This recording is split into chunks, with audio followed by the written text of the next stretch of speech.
Theological education should be affordable. Seminary students should not have to take out tens of thousands of dollars in student loans to train for the ministry.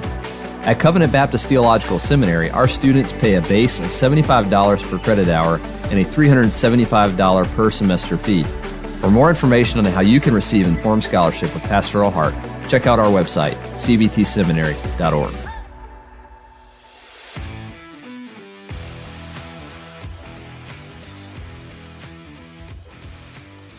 The Covenant Podcast exists to equip listeners with theological content from a 1689 Baptist perspective. We pray you find this resource edifying, faithful to Scripture, and Christ exalting. Now, let's get started. Welcome to the Covenant Podcast. Austin McCormick here, as usual, with my co-host, Jimmy Johnson. But today we have the privilege of having Jason Montgomery on the podcast. So welcome to the podcast, Jason. Thank you. It's good to be here. Yeah, and today we're going to be talking about Benjamin Beddome, or Bethany. We'll perhaps allow him to tell us how he pronounces it. But before we begin to talk about Beddome, can you tell our audience a little bit about yourself, including your interest in Beddome? Sure, I can. The interest that I found in Beddome began around 2014.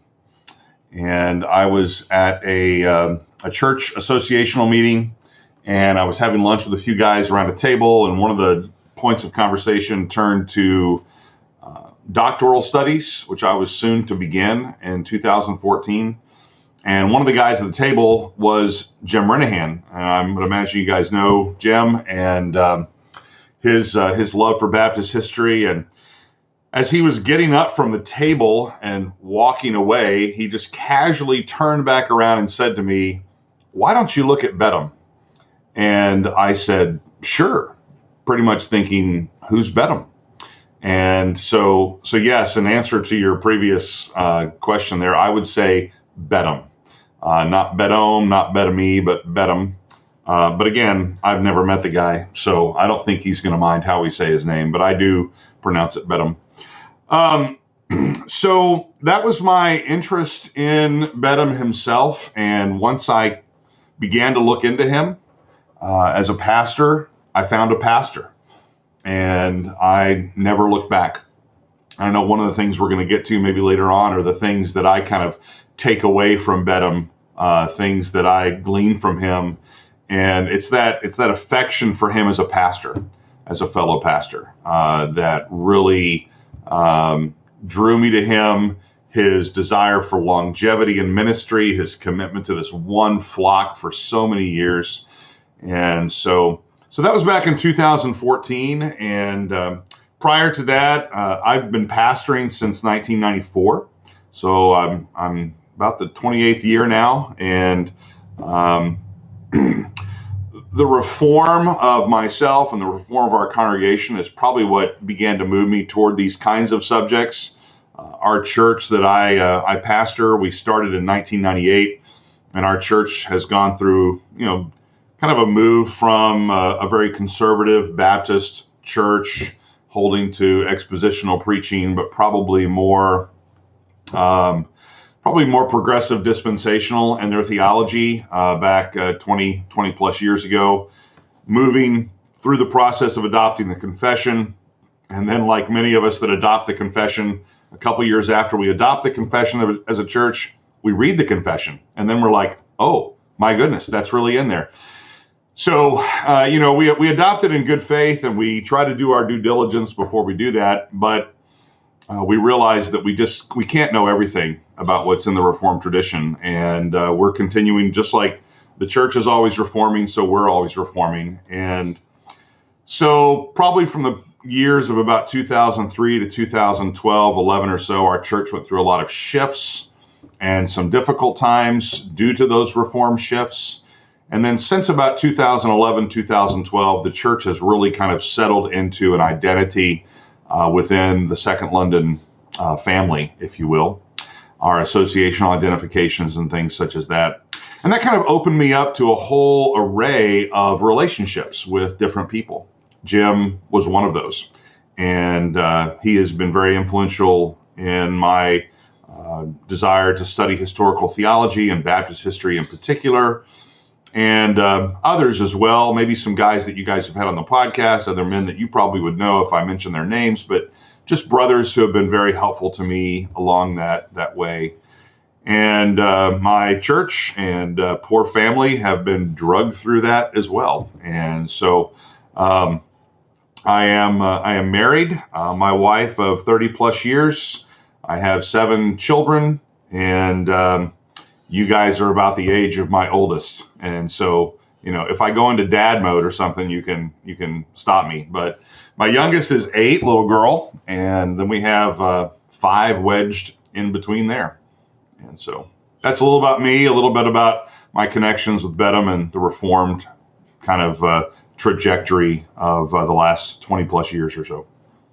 Amen. And thank you for introducing us and our audience to you and your interest in Beddome. Can you now give us a little bit of a biographical sketch of Benjamin Beddome, his life, ministry, and theology? Sure. Beddome is an 18th century man. And when I say that, I mean that his life, for the most part, spans almost the whole of the 18th century. He's born in 1718, dies in 1795. And so his life hits a lot of different points along the spectrum of what happens in 18th century particular Baptist life and just Christianity in general. He is born in a little town, just a beautiful little village known as Henley in Arden. It's up kind of in the upper part of the Midlands, and a few miles away from Stratford-on-Avon, where we think of Shakespeare.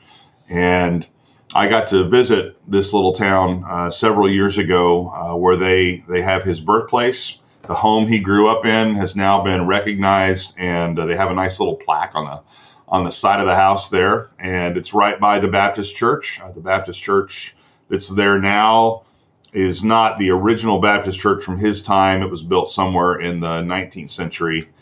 But at the time, when he was born in Henley, his father, John Beddome, was the pastor of a church that met in like 3 different locations. The main church was down in Alchester, which was a few miles to the south of that. And Beddome lives there until he's a young boy, 7 or 8 or so, at which time his father is called to pastor the Pithy Church in Bristol. Would have been, I believe, the largest particular Baptist church in England in those days, certainly in Bristol. And they moved there, and so he grows up in 2 different churches, the church in Henley and then the church and the Pithy Church in Bristol, until he moves away in his late teens. He first goes to the Bristol Baptist Academy, which was kind of ground zero for particular Baptists if you were going to train for the ministry. Remember, it's the 18th century, so no Baptists are going to be going to Oxford. Baptists aren't going to be going to Cambridge. They are in the line of descent, so they're not given access to the universities. So you have in the late 17th century into the 18th century, you have developing what are often called dissenting academies. And these dissenting academies are found all over England and Wales. And so the Bristol Baptist Academy is one of the most developed. And that's a whole nother story. That's one of those tangents we could kind of get off on. But when Beddome goes there, it's somewhere around the 1730s. And like I say, he's probably in his late teens, early 20s during this time frame. He spends a few years at the Bristol Academy, and there he trains under a man by the name of Bernard Foskett. And Bernard Foskett is a longtime family friend.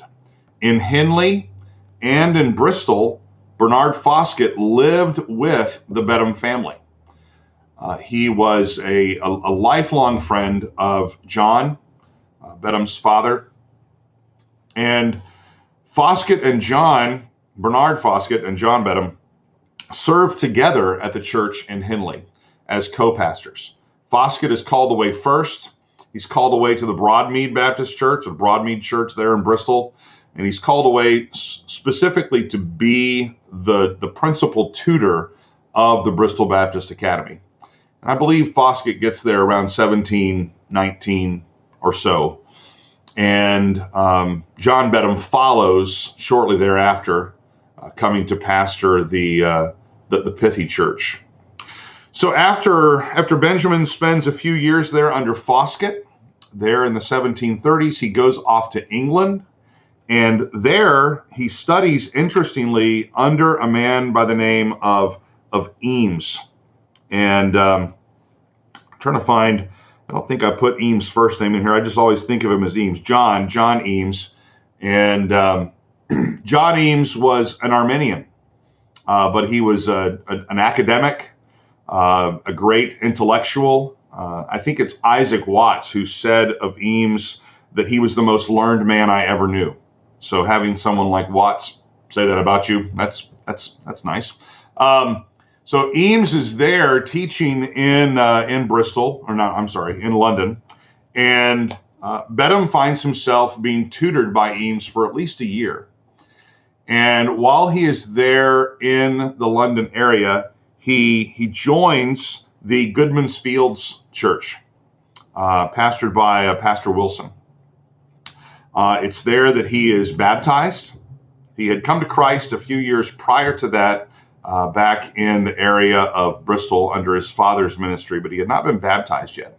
So he's baptized there in London under Wilson. And they are the ones that eventually send him out in 1740 to pastor the church in Bourton-on-the-Water. And Bourton-on-the-Water is this beautiful little village town. I don't know if you've ever been there or seen pictures of it.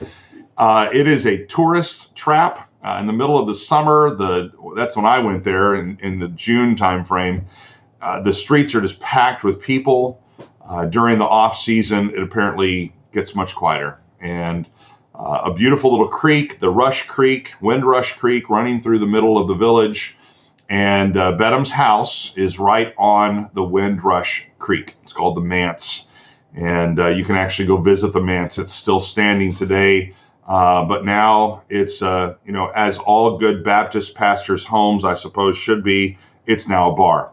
So it's called the Beddome Bar, and it's also a restaurant, and it's like a bed and breakfast. You can stay there, and I actually looked it up on like an Airbnb type thing several years ago. You can stay there pretty cheap.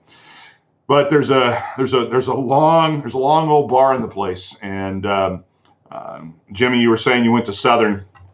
I was working on my PhD at Southwestern at the time, and I had one of my friends take a picture of me standing at the bar, and I felt that I needed to tell everybody that I didn't actually drink anything. But anyway, and I didn't. But so that's where he was in 1740, and he's there until he dies in 1795. He is there the first 3 years of his ministry. He is on what they would have called probation. You and I today, when we think of going to visit a church, we think of like a view of a call. You kind of go in for the weekend. They throw you in front of the youth group and in front of the old ladies group and in front of everybody other group they can possibly find that's influential in the church. And then they vote on you. And then you say yes or no, I'm going to come. Well, he went with no thought that they would actually call him. He didn't know what was going to happen. And for 3 years, they watched him. And so they were not officially committed to him. He was not officially committed to them. But you can imagine they probably grew to love him as their pastor and thought of him that way. And then in 1743, they actually voted to call him as the pastor. He spends, like I say, the next 55 years of his life there, dies in 1795. There's a few other things we may get into as we kind of walk through some of the questions. But that's where he plants himself and raises his family and his wife, his children. Some of them die in infancy, others of them live. but he is one of his fellow Baptists, when he was reflecting back on Beddome's ministry, referred to him being in Bourton as being in village retirement. And he didn't mean by that he was like in an old folks home doing nothing. He meant that that's where he had just resigned to spend his life, in this village among these people. So that might give us a little bit there. And Yeah. Thank you for that. And thank you for the biographical sketch on Beddome. And in your sketch, you mentioned Benjamin's father, John, and we're interested to learn a little bit about him. What influence did Benjamin's father, John, have on Benjamin and broader particular Baptist life? And who were some other influences on Benjamin? Who were his friends during his ministry? Right. Well, we mentioned John and we mentioned Bernard Foskett. All right. So his dad and his father's lifelong friend. John and Bernard, or father and Bernard Foskett, were kind of like a Jonathan and David. I mean, they were just bosom friends, I suppose we can use that kind of term, lifelong brothers. And so I think really looking back on Beddome's life from my perspective, I would say that these two men were the most influential and formative on his life. At one point in time, we didn't mention this, but at one point in time, before Beddome went into the Bristol Academy, where he began to train for the ministry, Beddome was considering a career in medicine. And Bernard Foskett was an apothecary. And an apothecary is not really a term we use a lot today, but in the 18th century, an apothecary would have been basically he would have been the pharmacist and your doctor. All right. You would have gone to see him for, what's wrong with me. And maybe he would have just said, you have, a cold or whatever. Maybe he would have cut your leg off, because you have to have that done. And then he would send you to the apothecary, which would be the same guy, for the medicine to deal with your cold or your newly amputated leg. So Foskett is an apothecary, and Beddome, remember, Foskett lives in the Beddome home. And so you can imagine young Beddome is thinking in terms of training for the medical field. He has a resident doctor in the house that he can talk to about these kinds of things. So you can see conversations going on at the nighttime about medicine and dealing with people. But like Foskett, Beddome turns his attention to ministry. And so when you look at John Beddome and Bernard Foskett, in particular, you look at their ministry in Alchester, this little bitty town. The congregation also extends up to Henley, and it also extends down to a little bitty village called Bengeworth. And it meets in these three different locations over the course of the time that John and Bernard are pastoring. And during this time, John introduces some things to the church, along with Bernard, to the church there in Alchester. All right. So one thing they introduce is hymn singing. Well, this is very interesting in Baptist history, because if you think back to the 17th century, you have in the last decade of the 17th century, the great hymn singing controversy that goes on in the church between Benjamin Keach and Isaac Marlowe there in the London churches.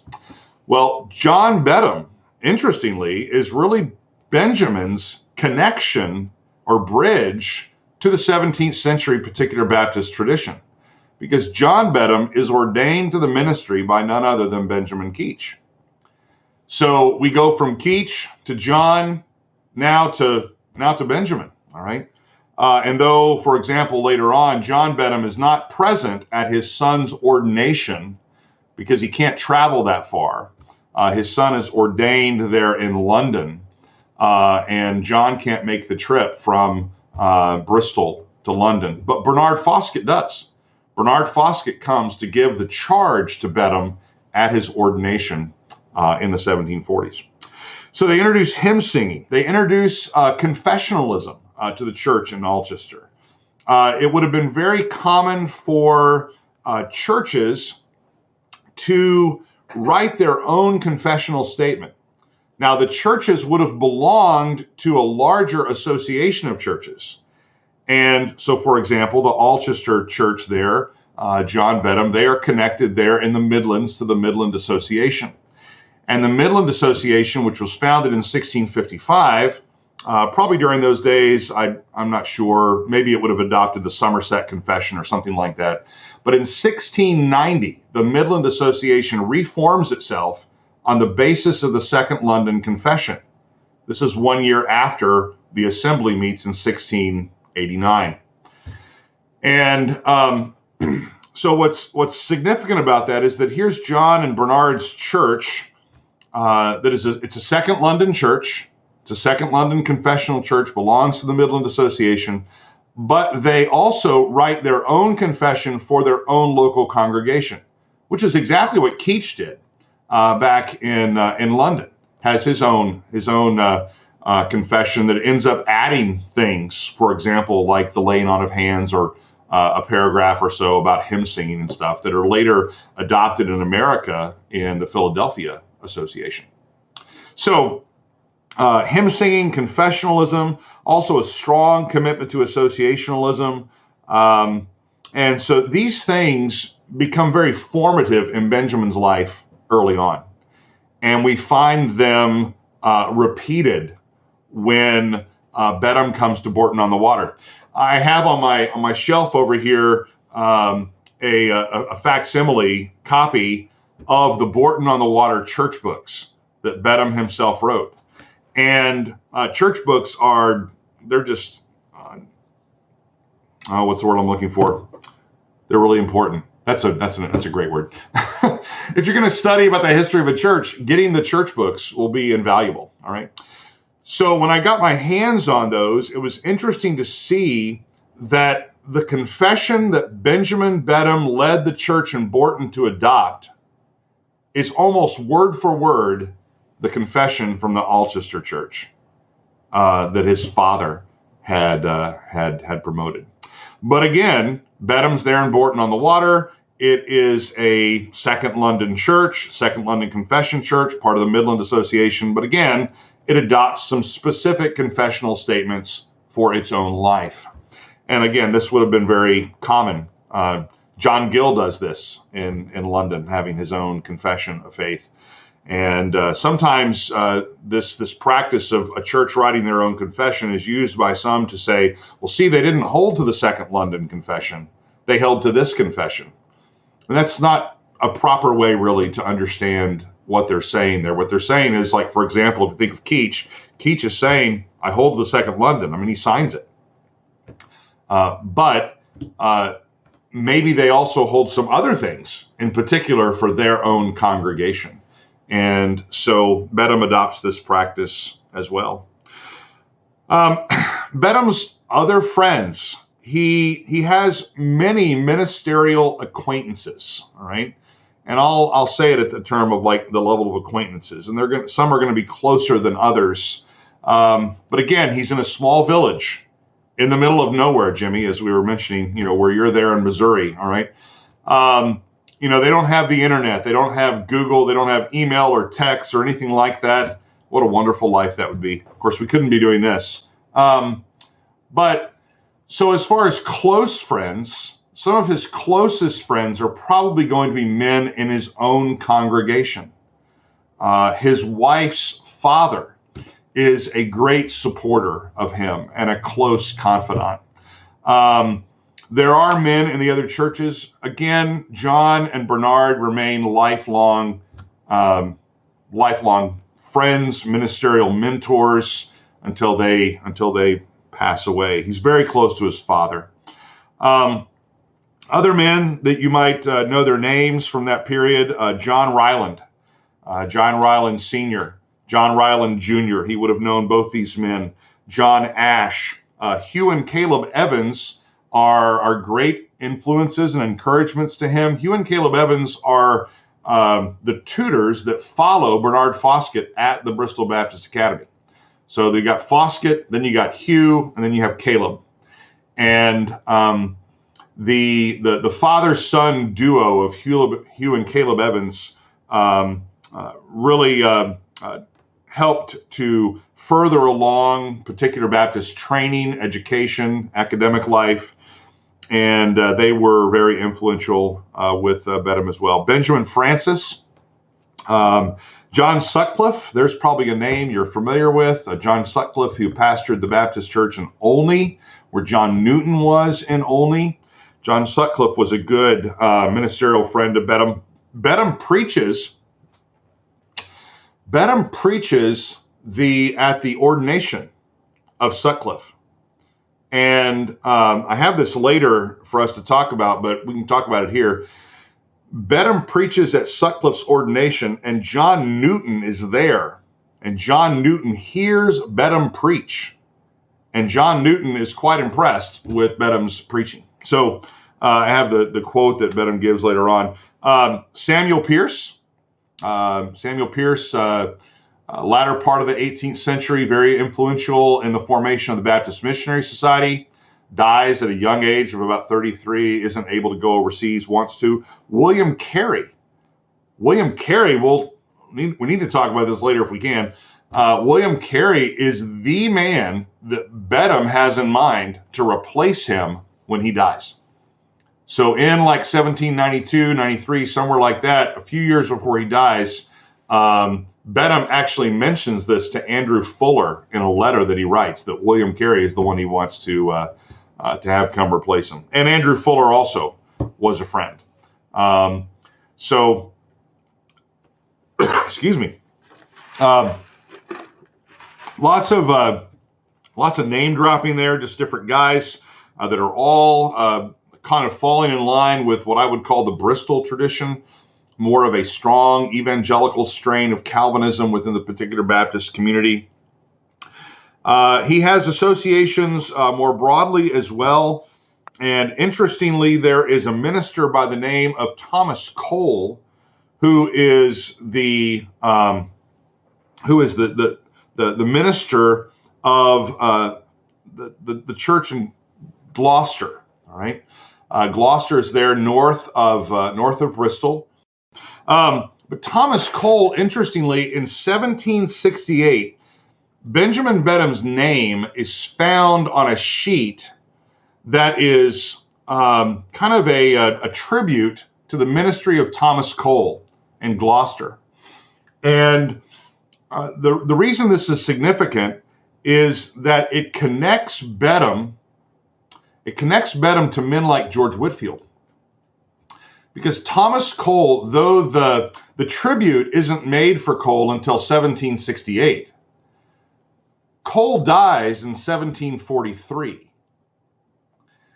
And meaning that Beddome would have known Cole prior to his death in 1743 and was also connected with George Whitefield during the days of the evangelical revival.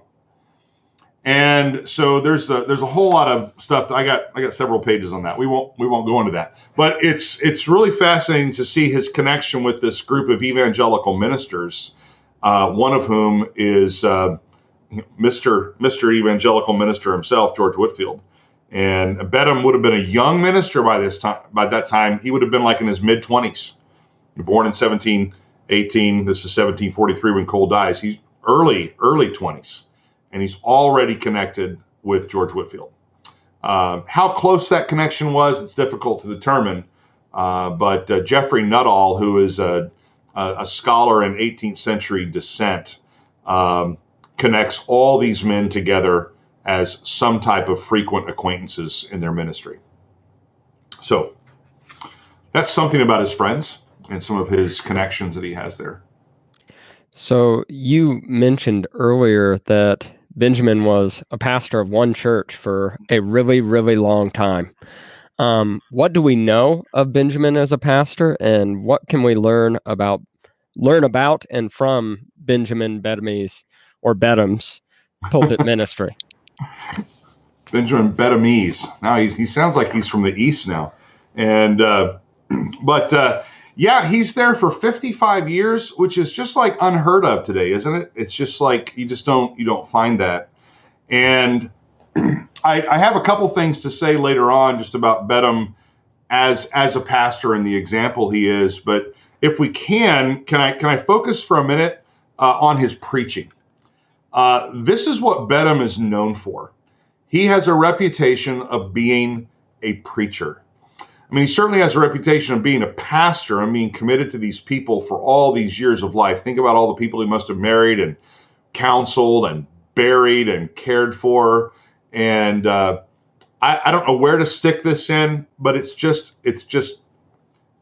funny, and it's fun to talk about. He's also a pastor committed to church discipline. All right. And there is this story. We'll talk about the preaching thing. There is this story, though, about a woman in the congregation in Borton that is put under church discipline. And for them, what this meant was she was barred from the table. She was not allowed to partake of the elements. All right. So she was allowed to come to church, and that's good. And there she was sitting in the service, listening to the sermon. And they come to the time of the Lord's Supper, and they pass the bread. And the bread is going, like you might imagine, up and down the aisles. And they're trying to get it past the woman. The woman lunges across another pew or chairs. She just lunges, grabs the bread, and eats. And everybody's aghast. They're all like, oh man, she got the bread. And then somebody screams, and I think it was Beddome, don't let her get the wine. And so that was just kind of a funny story. But he was committed to the discipline of the church. He certainly cared about this woman's soul. And this is in the church books, and so it's just kind of a funny thing to think about. But when you think about Beddome, the first thing I think of is he is a preacher. All right. We're going to mention resources later on that people might look at for Beddome. One of the things that is extant with Beddome is 8 volumes of sermons that are now kept in the Angus Library at Regent's Park College in Oxford. You can look most of these up online. You can find them on Google Books. They've been scanned. And Regent's Park, the Angus Library, is doing a good job of scanning a lot of difficult to access things. The context of Beddome's preaching is the Bristol context. And when I say the Bristol context, I mean what we often call the Bristol tradition, which was a strong evangelical Calvinism reaching back to the 17th century and the founding of the first and second generation of particular Baptists. Often when we talk about the 18th century in particular Baptist life, it is kind of portrayed as these are just days where high Calvinism or hyper Calvinism kind of ruled and reigned. And everything was kind of dormant and dead until, as one of my friends said, Andrew Fuller rides in on a white horse and saves the day. All right. And so the more I read in the 18th century, there certainly was a presence of high Calvinism or hyper Calvinism, whichever term you want to use. I use those somewhat interchangeably. They would have used the term high Calvinism on the day.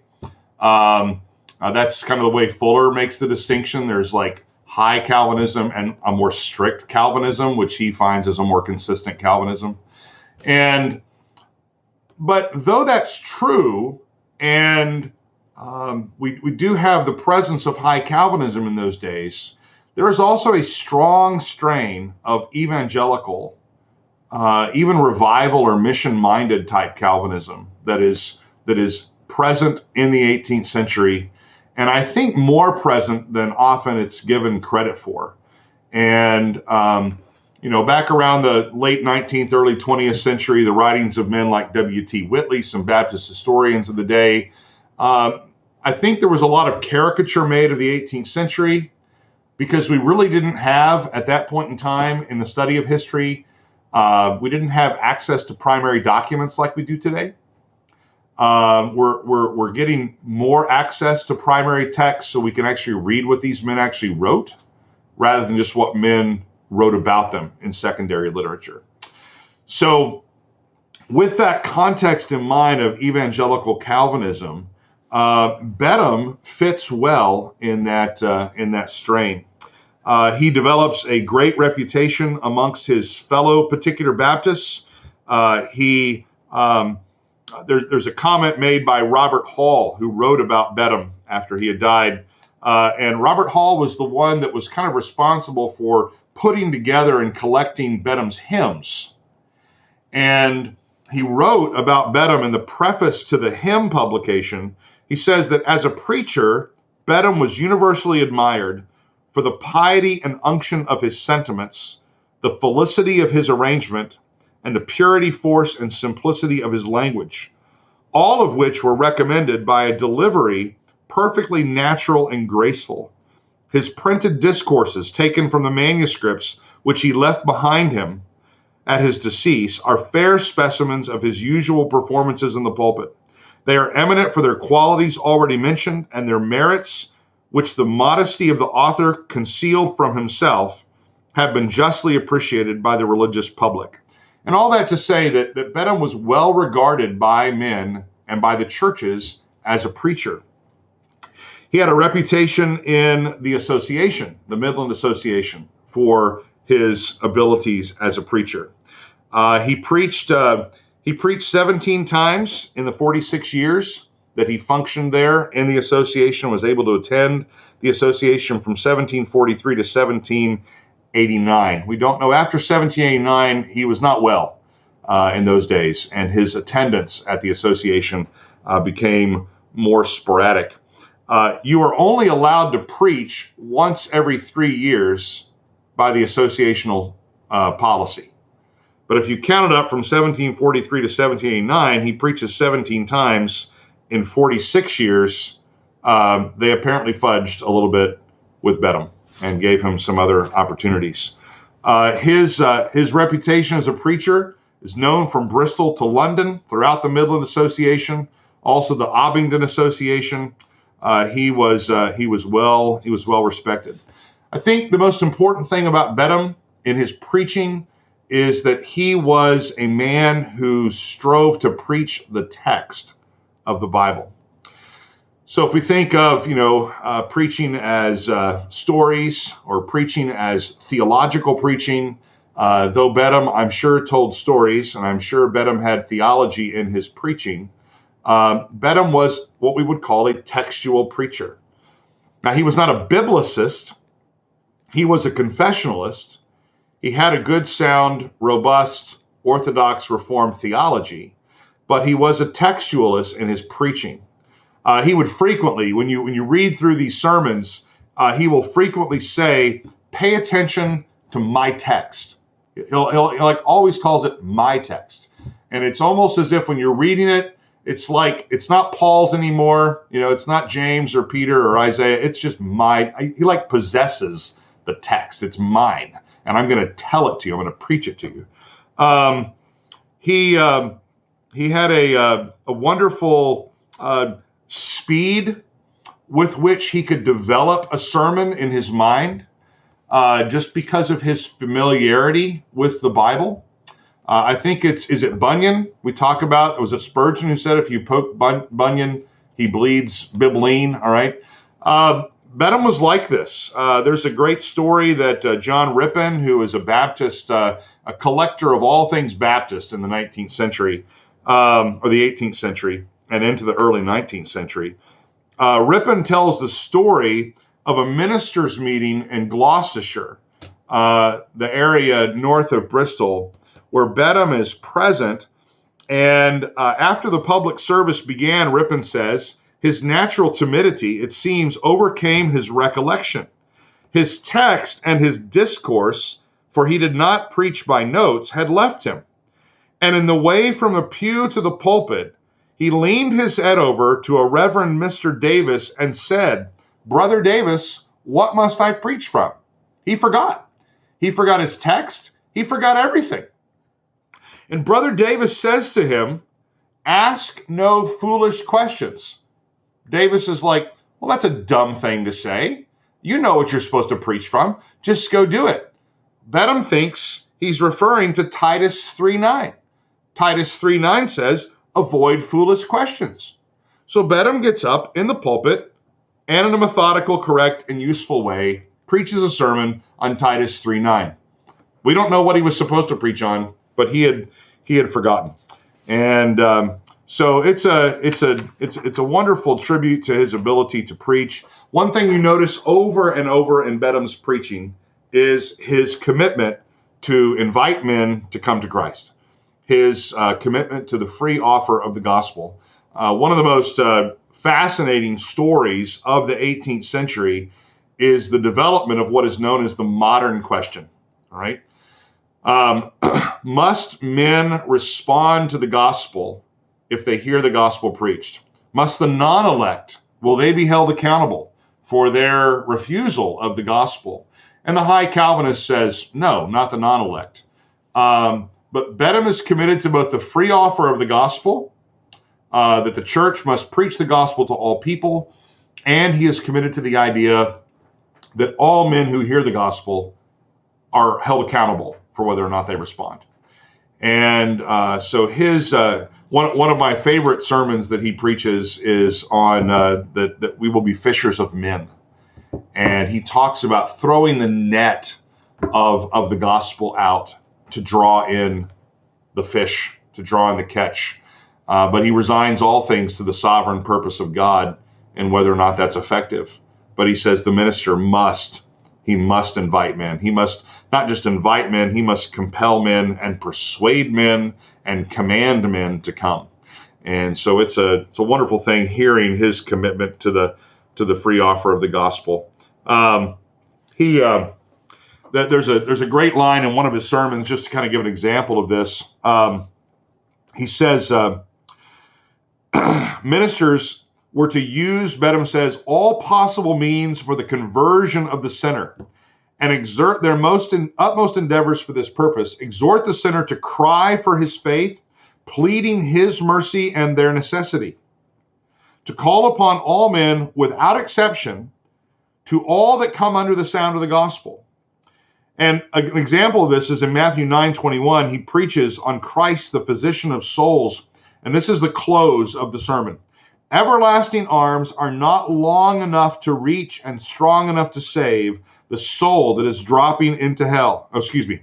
They are long enough. I said not. Everlasting arms are long enough to reach and strong enough to save the soul that is dropping into hell. Think, O thou distressed sinner. So now he's turning his attention on the listener. Think, O thou distressed sinner, thousands are now in heaven who were once as unlikely to have a place there as thou. Come then to Christ, cast thyself at his feet, and let thy disease be ever so malignant, inveterate, dangerous, or threatening, touch but his garment, the skirt, the hem of his garment, and thou shalt be whole. That's just one example of how he's pleading with men in every sermon to come and to believe on Christ. And so they're very encouraging sermons in that way. Well, you've given us a little bit of insight now as to what we know of Beddome. We'll continue doing that throughout the podcast. That's okay. He won't mind. Beddome as a pastor, we've now looked at, or more specifically as a preacher, but now we want to know what we know of Beddome as a hymn writer or as a catechizer. Right. Well, this is a huge part of his life, and really, I don't think it's going to matter to him. For additional content, check out our blog ministry at covenantconfessions.com. Also, keep up with our social media accounts on Facebook, Instagram, and Twitter. Next, head on over to iTunes and leave us a review. Lastly, thank you for listening to the Covenant Podcast. Grace and peace to you.